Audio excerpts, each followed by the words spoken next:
Hey, it's Matt Pittman of Meat Church here with my daughter Ava. And today we're gonna make for you guys one of our favorite holiday recipes, smoked sausage stuffing. First thing we're gonna do is we're gonna saute some vegetables. Just gonna put some butter in our pan and some oil. We've got some onion and some celery, and we're gonna saute those until they're nice and translucent. What's your favorite thing I make at Thanksgiving? Chicken. Chicken, okay. I love your honesty. All right, our vegetables look good. I'm gonna go ahead and put those in the bowl. Smells juicy. Now we're gonna brown our breakfast sausage in the same pan.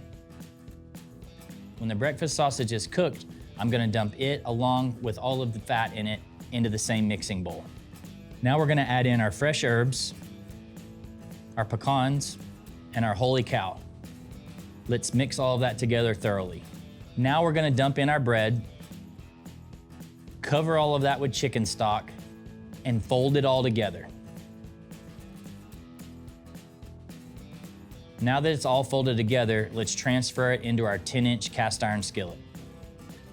We've got our stuffing mixture in a 10-inch cast iron skillet. We're gonna cook it for 50 minutes total at 350 degrees with hickory. The first 30 minutes, we're gonna have the pan covered in foil. The last 20 minutes uncovered so that bread can start to crisp up. The stuffing's been cooking for 50 minutes, so it's time to pull it out and get to eating. All right, the stuffing's out. How's it smell? Amazing. Yeah, that's what I'm talking about. You ready to try it? Yeah. Ooh, smells good.